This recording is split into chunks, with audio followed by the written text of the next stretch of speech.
नमस्कार दोस्तों, मैं आपका दोस्त अभय कुमार और आज हमारे साथ हैं वरिष्ठ पत्रकार सत्यदेव सिंह जी। सत्यदेव सिंह जी, आपको इस कार्यक्रम में संडे कमेंट बॉक्स में आपका बहुत बहुत स्वागत है मेरे व्यूअर्स की तरफ से। बहुत बहुत स्वागत है। थैंक्स। दोस्तों, आज मित्रता दिवस है, फ्रेंडशिप डे है, तो आप सभी को हैप्पी फ्रेंडशिप डे। हालांकि आप लोगों को तो मैं दोस्त मानता ही नहीं हूँ, अपने परिवार का हिस्सा मानता हूँ, लेकिन फिर भी जो प्यार बहुत सारे मित्रों ने दिया है, कुछ मित्रों ने मुझे मैसेज भी किया है, खास करके दो नाम मैं तो लेना ही चाहूँगा। बाबर अली जी ने मैसेज किया है और मुरलीधर जी ने। दोनों मित्रों को मैं हैप्पी फ्रेंडशिप डे की बधाई देता हूँ और आप लोगों को भी हैप्पी फ्रेंडशिप डे। तो दोस्तों, हम देर नहीं करते हुए जो सवाल जो संडे कमेंट बॉक्स में है, जो कमेंट में आपने सवाल पूछे हैं, उसका जवाब मैं लेना चाहूँगा। और वह जवाब में हम आप हमारे जो वरिष्ठ पत्रकार हैं, बहुत दिनों के बाद स्क्रीन पर आए हैं, तो इनसे हम जवाब लेंगे। तो पहले हम पूछ लेते हैं, क्या सर आप जवाब देने के लिए तैयार हैं? बिल्कुल सही, मैं तैयार हूँ। जहाँ तक संभव हो मैं जवाब दूंगा। जी जी, बिल्कुल बिल्कुल। और हम लोग तो जो भी है समस्या का समाधान करने का प्रयास करते हैं। तो सवाल हम लेते हैं राजनीतिक से ही। और सवाल जो उस मित्र का है जिसका मैंने नाम भी लिया है, तो बाबर अली जी पूछते हैं, जीतन राम मांझी के एनडीए छोड़ने की कहाँ तक सच्चाई है, स्पष्ट करें। तो आप हमेशा इस पर नजर बनाए हुए थे डॉक्टर साहब, आपको क्या लगता है? देखिए, वर्तमान समय में तो ऐसा कुछ कहीं नहीं लगता है कि वे एनडीए से बाहर होंगे। हालांकि उन्होंने बयान भी दिया था कि मैं एनडीए से बाहर नहीं जाऊंगा, मैं पार्टी को अपना माँ समझता हूँ। खैर, जो भी है राजनीति है, होते रहता है।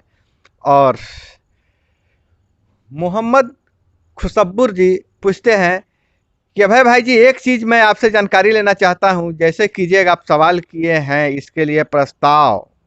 यार, जो बात यह है सर, जैसे कि वार्ड सदस्य का प्रस्तावक बन गया, वही प्रस्तावक पंच सदस्य का बन गया, तो दोनों का नॉमिनेशन रद्द हो जाएगा कि किसी एक का होगा? अगर दोनों का रद्द होगा कि एक का होगा, सवाल का जवाब जरूर दीजिएगा। बहुत अच्छा सवाल है, जानना ज़रूरी है। लोग को जो चुनाव लड़ना चाह रहे हैं उनको ये बिल्कुल जानना ज़रूरी है। देखिए, प्रस्तावक आप बनते हैं दो का, तो आपका नाम उसका नामांकन दोनों का रद्द हो जाएगा। जी बिल्कुल, अब दोनों का जमा नामांकन रद्द हो जाएगा। और हमसे बढ़कर इनका कोई यूट्यूब चैनल है, उनका सवाल है, सर जातीय आवासीय आय फरवरी में ही बना था, तो क्या उसी से काम हो जाएगा कि नया बनवाना पड़ेगा? देखिए, जातीय आवासीय का जहाँ सवाल है, वर्तमान समय में जो अभी चुनाव आने वाला है, तो आप उससे आप चुनाव लड़ सकते हैं, क्योंकि आवास आपका वही है, वोटर लिस्ट में नाम भी वही है, पहले से ही है, और आप जाति भी वही है, तो इसलिए आप चुनाव लड़ सकते हैं उसके फरवरी में लिए। हालांकि हाँ, 6 महीने का जो बाध्यता थी, उसके बारे में क्या कहना है सर? देखिए, वो 6 महीना का बाध्यता तो कुछ कुछ जगहों पर है, लेकिन इस खास करके चुनाव में वो ऐसा नहीं हो पाएगा, इसलिए कि साथ में आप एफिडेविट भी लगाते हैं कि मैं यहाँ के ही रहने वाला हूँ। बिल्कुल बिल्कुल, एफिडेविट भी देना जरूरी है। बगैर एफिडेविट का आपको तो चुनाव में काम चल नहीं सकता है, फॉर्म में भरना भी है। अच्छा, चलिए, यह तो सवाल मिल गया। और एक सवाल है कि सर आप मेरे सवाल का जवाब नहीं देते हैं। भाई, हम देते हैं तभी तो पढ़ रहे हैं। नाम है उतेश चौबे जी। हमें बताइए कि वोटर लिस्ट में सुधार होगा कि नहीं होगा? देखिए, अभी वर्तमान में तो इसका निर्वाचन आयोग से कोई निर्देश नहीं आया है। निर्देश आएगा तो निश्चित रूप से आपका नाम सुधार होगा। अब तक जो चुनाव में जो लगे हुए हैं निर्वाचन आयोग के आदेश से, उसमें इस तरह का अभी कहीं कोई पत्र कोई नहीं आया। स्पेशल दिन नहीं जारी किया गया है, लेकिन मैं आपको बता दूं कि चुनाव में नाम सुधार होना, नाम जोड़ना एक सतत प्रक्रिया है। और यह सालों भर शुरू रहता है। जो जिसकी आप बात कहते हैं, वो शिविर, वो विशेष आयोजन होता है। विशेष आयोजन अभी नहीं हो रहा है, लेकिन आप ऑनलाइन आवेदन देकर आप अपना सुधार भी कर सकते हैं और नया नाम जोड़ भी सकते हैं। उसके लिए अलग से वीडियो बनाया हुआ है, लेकिन उसकी कोई गारंटी नहीं है कि वो पंचायत चुनाव में नाम आ ही जाएगा। तो अब हमारे एक मित्र हैं, बहुत प्रिय मित्र हैं, जी दोस्त, जी। और हमारे बहुत अच्छे व्यूअर हैं, फोन से भी बातचीत उनसे हुई है। जी जी। मुरलीधर सिन्हा जी। अच्छा। उन्होंने लिखा है, सामर्थ्य हम में इतना है नहीं कि बराबरी कर सकूं आपका, पा रहा हूं उसे इस बात का कि सुदामा ने दस्तखत दी थी श्री कृष्ण के द्वार पे। मुरलीधर जी, मैं अभिभूत हूँ, आपका प्यार बहुत है, और ना मैं, हम दोनों में ना कोई कृष्ण है ना सुदामा है, हम लोग राम लक्ष्मण की तरह रहेंगे दोस्त। और मेरा वादा है दोस्त, मैं आपको कभी निराश नहीं करूंगा। और फिर देखिए, अविया लौरीगंज क्या है नाम, नीचे नहीं लिखे हैं, ऊपर में जो नाम आ रहा है अविया लौरी, और उसके बाद का नाम कटा हुआ है, लेकिन उनका है, सवाल यह है कि पंचायत चुनाव में कौन कौन से जाति कास्ट वार्ड के लिए खड़ा हो सकते हैं, नेक्स्ट वीडियो में बताइएगा प्लीज। मैं अभी भी बता देंगे हमारे डॉक्टर साहब। देखिए, अभी जो चुनाव आपको लड़ना है सबो लोग कोई लड़ सकते हैं, लेकिन आरक्षण का जहाँ सवाल उठता है, वहाँ जो आरक्षित सीट है उसमें आप आरक्षित जगह पर भी आप चुनाव लड़ सकते हैं अपना आरक्षण, आरक्षित का कहे प्रमाण पत्र देकर। यही है अभी स्थिति। दोस्तों, किसी के लिए जो आरक्षित सीट है वो आरक्षण वाले लड़ेंगे, सभी जाति के लोग चुनाव लड़ सकते हैं। और दोस्तों, आगे बढ़ने से पहले आपसे गुजारिश कर रहे हैं कि चैनल को सब्सक्राइब नहीं किए तो सब्सक्राइब कर लीजिए, वीडियो पसंद आए तो लाइक भी कर दीजिएगा दोस्त, और कमेंट कर तो आप करते ही हैं, कमेंट भी कीजिएगा। तो एक है मीर मोहसिन जी का सलाह है, जिस कोई सवाल नहीं है, वो कह रहे हैं कि इतना बढ़ा चढ़ाकर मत बोलिए कि सब वार्ड में ही खड़ा हो जाए। इनका कहने का मतलब है कि आप इस तरह से इतना जानकारी नहीं दे दीजिए कि सब जागरूक हो जाए, वार्ड में खड़ा हो जाए। आप क्या कहिएगा? देखिए, चुनाव लोग लड़ते हैं, सब अपना अपना स्थान का, पद का महत्व समझते हैं। जो अगर वार्ड का महत्व लोग समझता है कि अच्छा है तो लोग लड़ेंगे ही। मुखिया का पद अगर अच्छा है तो मुखिया में ही लड़ेंगे। ऐसी कोई बात नहीं है कि सब कोई वार्डे में ही लड़ जाए। बिल्कुल। वो लिख रहे हैं कि अनमैरिड मिस्टर मोहम्मद इदरीस जी पूछते हैं कि अनमैरिड वार्ड सदस्य का चुनाव लड़ सकते हैं कि नहीं लड़ सकते हैं, मतलब जो कुंवारे लोग चुनाव लड़ सकते हैं कि नहीं लड़ सकते हैं, सवाल है। उम्र का बाध्यता है। आप कुंवारे हैं और आपका उम्र चुनाव लड़ने तक नहीं हो रहा है तो आप चुनाव नहीं लड़ सकते हैं, लेकिन आपका उम्र कुंवारे रहते भी आपको 20 वर्ष से ऊपर हो, 21 वर्ष से ऊपर हो, तो आप निश्चित रूप से कुंवारे रहते भी चुनाव लड़ सकते हैं। इदरीस जी, क्या नाम है, इदरीस नहीं नाम है, इरशाद जी। इरशाद जी, कुंवारे लोग चुनाव लड़ सकते हैं, और इससे बड़ा भारत में उदाहरण क्या होगा कि हमारे पूर्व जो राष्ट्रपति एपीजे अब्दुल कलाम कुंवारे थे, अटल बिहारी वाजपेयी कुंवारे थे, और वर्तमान में मुख्यमंत्री योगी जी भी कुंवारे हैं, और राहुल गांधी प्रधानमंत्री के जो थी लिस्ट में है वह भी कुंवारे हैं, इसलिए कुंवारे चुनाव लड़ सकते हैं। आसिफ ब्लॉग पूछते हैं, सर मेरा इपिक जनरेट हो गया है मगर सूची में नाम शो नहीं हो रहा है। तो आसिफ जी, मैं आपको बता दूं, इसकी जानकारी मैं लिया था इसलिए मैं बोलूंगा, तो डॉक्टर साहब क्षमा चाहूंगा कि देखिए, अभी जो विखंडन होगा उसमें नाम आपका आ सकता है और नहीं भी आ सकता है। और सर, आप से एक सवाल यह है कि सर मेरा वोटर आईडी दूसरे विधानसभा का है, मैंने दूसरे प्रखंड का, और वोटर लिस्ट में नाम जो अभी मेरा प्रखंड है उसमें चुनाव लड़ सकते हैं कि नहीं लड़ सकते हैं। विनोद सिंह जी, शायद आपको सवाल समझ में नहीं आया होगा, लेकिन मैं बता दे रहा हूं। इनका कहने का मतलब है कि मेरे पास जो वोटर आईडी मतलब इपिक है वो दूसरे विधानसभा का है, लेकिन मेरे प्रखंड में मेरा नाम है, तो हम चुनाव लड़ सकते हैं कि नहीं लड़ सकते हैं? आप जब प्रखंड में नाम है मतदाता सूची में तो आप निश्चित रूप से चुनाव लड़ सकते हैं। आपका अन्य जो और है, आधार कार्ड है या और दस्तावेज जो है वो तो आपके पास होगा, उससे आप चुनाव लड़ सकते हैं। इसमें कोई दिक्कत की बात नहीं है।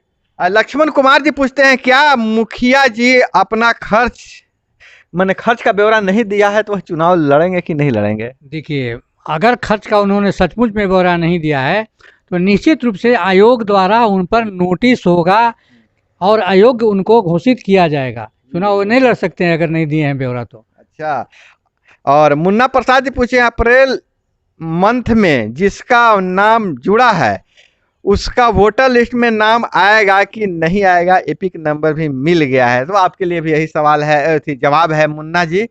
देखिए, विखंडन हो रहा है, विखंडन का जो प्रक्रिया जारी होगी उसमें नाम आ भी सकता है और नहीं भी आ सकता है, यह मैं व्यवहारिक रूप से बोल रहा हूं। अगर ऑथेंटिक बात की जाए तो विभाग जो आयोग कहता है कि सभी का नाम आएगा। हाँ सर, अक्षय कुमार जी पूछते हैं जी जी। कि वार्ड सदस्य के लिए क्या कैरेक्टर सर्टिफिकेट, इनकम सर्टिफिकेट बनाना पड़ेगा क्या सर? देखिए, आचरण और आपका इनकम बनाने की कोई अभी वर्तमान में आवश्यकता नहीं है। आप चुनाव लड़ सकते हैं। आपका माने बिल्कुल सही बात सवाल था। आप जान लीजिए कि आपको इसमें ज़रूरत नहीं है, आप लड़ सकते हैं चुनाव। सिर्फ एफिडेविट भी आपको जिक्र करना होगा। और सर एक अभय अभय सिख, क्या नाम है इनका पूरा नहीं आ रहा है, लेकिन इनका सवाल है, सर मेरा आपसे निवेदन है कि 2 जगह नाम है, वार्ड में और जिला परिषद में चुनाव लड़ना चाहते हैं तो क्या एक जगह नाम कटवाना पड़ेगा या नहीं? ऐसे में हम ब्लॉक में जाकर प्रतिक्रिया दिए थे जिसका रिसीविंग मिला है, वार्ड में काटने के लिए तो उसका रिसीविंग मेरे पास है, लेकिन अभी तक नाम कटा नहीं है। इस पर हमें मैसेज करके जरूर निर्देश दीजिएगा। देखिए, विलोपन, नाम विलोपन की बात आ रही है। नाम जहाँ विलोपन की बात है, आप चुनाव में एफिडेविट ही दीजिएगा कि मैं इसी जगह का ही सिर्फ मेरा नाम है, वोटर है, वे नाम मेरा नहीं, हम इसी जगह से जाना चाहूँगा, और आप चुनाव लड़ सकते हैं। आपको एफिडेविट में देना होगा अगर नहीं नाम कटता है तो, कि मैं, मेरा मतलब यहीं पर सिर्फ एक जगह से मैं रहना चाहता हूँ, मैं जगह नाम मेरा नहीं है, मैं यहीं का निवासी हूँ। अच्छा, तो अब विजय तिवारी जी पूछते हैं, एक तो सरकार चुतिया बना रही है और दूसरे ये चैनल वाले एक ही बात को बार बार पेल रहे हैं, शर्म भी नहीं आ रही है। विजय तिवारी जी ऐसा लिखते हैं, शायद आपकी भाषा अच्छी नहीं है, हो सकता है आप जिस माहौल में रहते हैं उसी तरह अपनी बातों को कहा है, कोई बात नहीं है। चुतिया सरकार न बना रही है न हम बना रहे हैं। देखिए, सब आज का जो दौर है, सूचनाओं का प्रसार होना चाहिए, क्योंकि इंफॉर्मेशन ही ताकत है। आज डेटा के लिए 2 लड़ाई हो रही है, चाइना अलग लड़ाई है, अमेरिका अलग से लड़ाई है, आपको पता होगा। तो सूचना जो बार बार आती है उसे मैं बताता हूँ, और जहाँ तक जिस भाषा का आपने प्रयोग किया है तो आप संपर्क में नहीं रहिए ऐसे लोगों का, मेरा सवाल है, मेरा आपसे मतलब यही आग्रह है। बाबर अली जी का नाम आ ही जाता है जब भी, क्योंकि मेरे इतने मतलब व्यूअर, इतने अच्छे व्यूअर हैं, हर वीडियो में कमेंट करते हैं। सरफरोशी की तमन्ना अब हमारे दिल में है, देखना जोर कितना बाजुए का दिल में है। Good news Sunil sir. तो सुनील जी मेरे चैनल पे आते हैं, उनके लिए कहे हैं। तो 15 अगस्त आ रहा है, बाबर अली जी, और आपकी मैं भावना का कद्र करता हूं, और डॉक्टर साहब आपके लिए क्या कहते हैं आप सुनिए। बहुत अच्छा है, धन्यवाद। आप जो जिसने आप लिखा है हम लोग को चैनल पर जो दिया है, आप बने रहें, यही मेरी शुभकामना है आपका। सागिर वावा लिखते हैं, सर मेरी पत्नी के नाम में पति की जगह पिता लिखा हुआ है, कोई दिक्कत तो नहीं होगा? एक सवाल और है, मैं अपनी पत्नी का प्रस्तावक बन सकता हूं कि नहीं बन सकता हूं?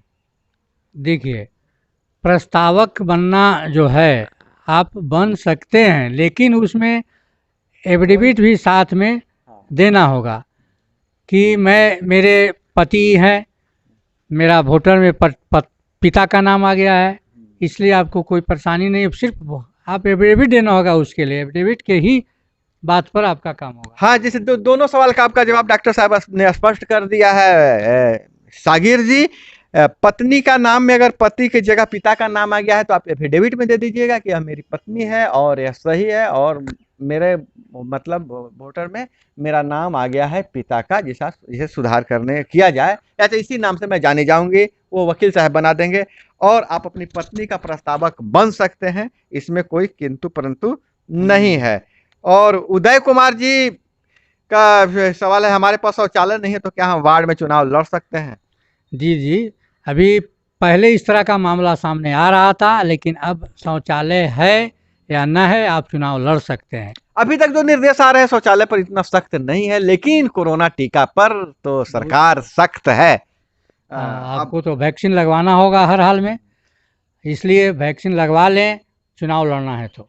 अच्छा खैर जो भी है, लेकिन एक है साकिब आलम जी पूछते हैं, सर मेरा आपसे सवाल है कि कैंडिडेट के लिए दोनों वैक्सीन डोज लेना जरूरी है या ओनली फर्स्ट डोज से काम चल जाएगा? देखिए अभी, अब आप लेते हैं वैक्सीन, आज लेते हैं तो उसका एक दूसरे डोज का एक समय है, और उस समय के पहले अगर चुनाव का तिथि घोषित हो जाता है तो आपका पहला डोज ही वो काम करेगा, इसलिए दूसरा दूसरा डोज का समय आपको तो आया ही नहीं, इसलिए आप चुनाव लड़ सकते हैं। दोस्तों मैं एक बात बता दे रहा हूं कि देखिए वैक्सीनेशन जो बहुत लोग तो लेना चाहते हैं, बहुत लोग नहीं लेना चाहते, लेकिन जिनको चुनाव लड़ना है वो लेते ही वैक्सीन लेंगे ही।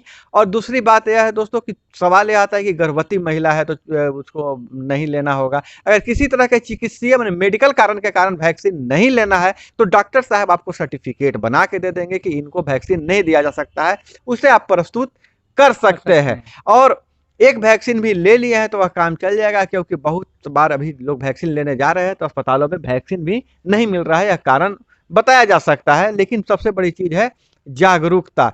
और दोस्तों एक बहुत बड़ा कैंपेन हम लोगों ने भी चलाया था, और आपके सामने मैंने बहुत सारे अधिकारियों से बात की थी।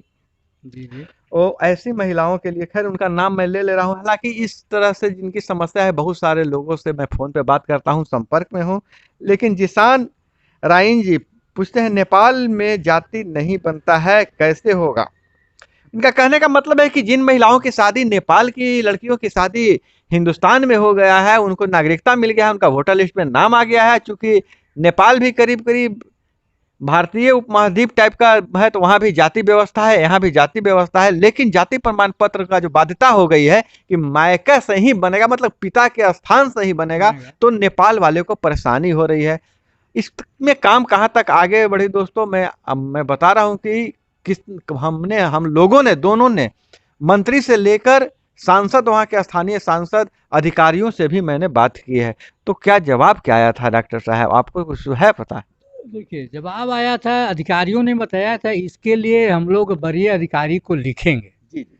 पत्र लिखेंगे, और पत्र में निश्चित रूप से हम लोग को कुछ उसका जवाब आएगा, उस हिसाब से हम लोग उसका दिशा निर्देश जारी करेंगे। लेकिन दोस्तों मैं आपको बता दे रहा हूं, जो इस समस्या से गुजर रहे हैं, अधिकारी को के पास भी कोई स्पष्ट दिशा निर्देश नहीं है। और आप लोग मुझे बार बार कहते हैं कि सर मुद्दा उठाइए, मैंने मुद्दा उठा दिया है, मैंने बात किया है, सांसद से बात किया, नेताओं से बात किया, अधिकारियों से बात किया, लेकिन वो यही कहते हैं कि जिनकी समस्या है, देखिए आप जब तक दबाव नहीं बनाइएगा आपकी समस्या नहीं सुनी जाएगी। आप अपने सांसद, विधायक, मंत्री से जाकर मिलिए, पर्सनली मिलिए, स्थानीय मीडिया को दीजिए, स्थानीय मीडिया जो प्रिंट मीडिया में जो भी है, जितने भी अखबार हैं, सभी अखबार वालों को समस्या दीजिए, प्रखंड में आंदोलन कीजिए, तब यह बात आपकी सुनी जाएगी। मेरा, लेकिन हमारी जितना ताकत है हम बात उठा रहे हैं। कुछ लोगों से बातचीत भी हुई है, उनसे मैं वीडियो मांगा हूं, अगर वो वीडियो देंगे तो मैं वह वीडियो फिर अपने चैनल पे डालूंगा और संबंधित अधिकारियों को भी भेजूंगा। तो दोस्तों यह सवालों का सिलसिला हम खत्म करना चाहते हैं। मैंने चुनिंदा सवालों को लिया है, जिनका सवाल मैं नहीं ले पाया हूं उनसे मैं क्षमा चाहता हूं। हो सकता है इन्हीं सवालों में उनका जवाब भी मिल गया होगा। और आपसे ही गुजारिश करते हैं कि आप इसी तरह से अपना प्यार बरसाते रहिए। तो दोस्तों हम आपसे विदा लेते हैं। जय हिंद। वंदे मातरम।